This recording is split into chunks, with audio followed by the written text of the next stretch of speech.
Hello everyone, welcome to my Java tutorial, and in this tutorial I'll cover the switch statement.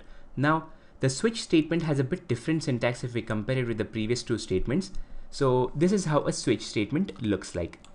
Now this is the switch keyword, which is followed by round brackets, and inside that we pass some value, and this is the body of the switch statement.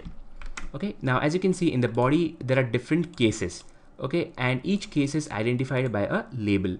Okay, now this label can be anything. It can be an integer, it can be a character, it can be a string, it can be anything.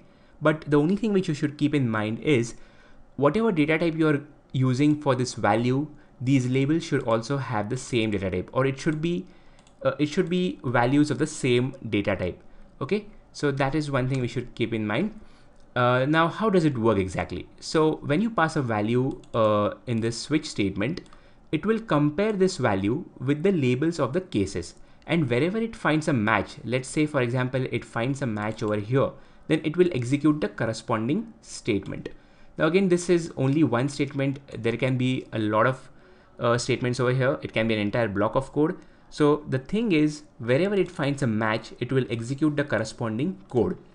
And let's say if we pass a value which is not present in any of the cases, okay, so if it doesn't find a match in any of the cases, then it will directly jump to the default case. Okay, so I'll explain this with an example.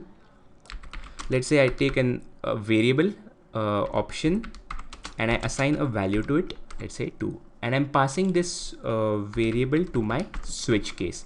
Okay, now as I said, I'll have to use the same data type for my labels also, and these are going to be actual values, right? It is not a variable or something. So I'm passing actual values over here. Okay, so now, okay, it compiled well.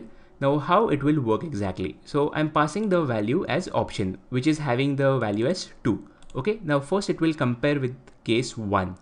Okay, now since 1 and 2 do not match, this statement will not be executed. Then it will go to the next case. Now here it finds a match because 2 and 2 are same. So it should execute this code. And once it finds a match, it will skip the rest of the statements. Okay, so the only thing which should get displayed on the screen is this. Okay, yeah, of course these two statements will anyway get displayed. So let's run the program. Yes, and we get the output as expected. Now let's try to pass some value which is not present in any of the cases. Let's say 5. So in this case it should directly jump to the default case. Okay, now let's run the program, and yes, it has directly jumped to the default case. Okay, so this is the way a simple switch case works. So thank you for watching and see you in the next tutorial.